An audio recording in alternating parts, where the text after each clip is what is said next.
Assalamualaikum warahmatullahi wabarakatuh. Selamat malam Pak Riza. Perkenalkan saya Demeta Apriani dengan NIU 522691. Di sini saya ingin mempresentasikan hasil tugas klimatologi laut mengenai kelembapan udara. Apa sih kelembapan udara itu? Kelembapan udara merupakan ukuran kadar uap air yang berada dalam bentuk gas di suatu udara.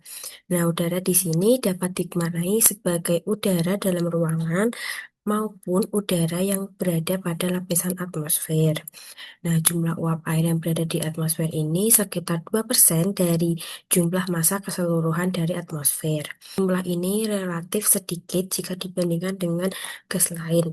Akan tetapi, jumlah tersebut juga tidak selalu konsisten dan tetap, sebab kadang ditemui kelembapan pada udara berada pada sekitar 0 sampai 5% di daerah tertentu. Kemudian, faktor-faktor yang mempengaruhi kelembapan udara. Yang pertama yaitu ada suhu udara, di mana semakin tinggi suhu udara, maka semakin banyak juga uap air yang dapat ditampung oleh udara.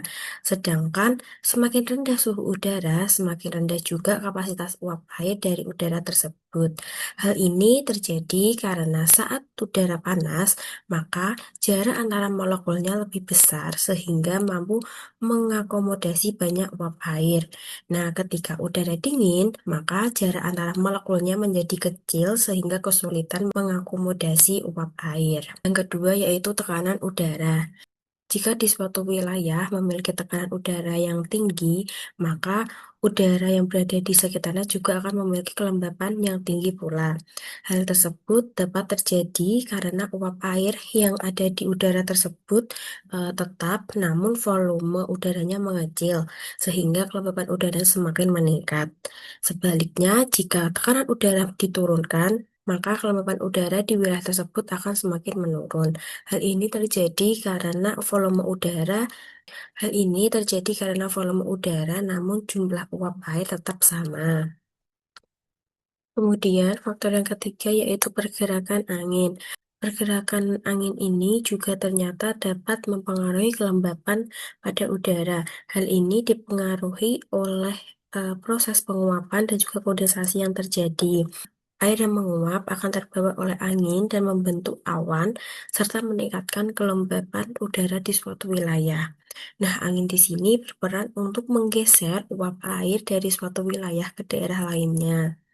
Kemudian, yang keempat yaitu faktor vegetasi. Faktor vegetasi ini dapat mempengaruhi kelembapan pada udara karena tumbuhan melakukan transpirasi ketika berfotosintesis. Proses fotosintesis ini akan menghasilkan uap air yang nantinya dapat menguap ke udara sehingga meningkatkan kelembapan udara. Dan terakhir, faktor yang mempengaruhi yaitu ketersediaan air. Air yang mengalami penguapan akan memberikan sejumlah uap air ke dalam udara. Nah, uap air ini kemudian akan naik dan menetap di atmosfer, membuat atmosfer menjadi lebih jenuh. Seiring dengan berjalannya waktu, uap air akan berubah menjadi awan-awan. Jika atmosfer sudah mencapai kapasitas udaranya, maka akan terjadi hujan. Nah, kandungan air pada suatu wilayah bisa mempengaruhi kelembapan udara. Selanjutnya yaitu jenis-jenis kelembapan udara. Di sini ada tiga jenis, yang pertama yaitu kelembapan mutlak. Kelembapan mutlak atau absolute humidity merupakan banyaknya uap air yang terdapat dalam 1 meter kubik udara. Kelembapan udara absolut ini dinyatakan dalam gram per meter kubik. Akan tetapi, kelembapan mutlak ini memiliki keterbatasan di mana jika nilainya berubah, maka suhu dan volume udaranya juga akan berubah, sehingga kurang praktis untuk ramalan cuaca. Yang kedua yaitu kelembapan spesifik atau spesifik humidity. Nah, kelembapan spesifik ini merupakan rasio massa uap air terhadap massa total udara lembab dalam suatu massa udara tertentu.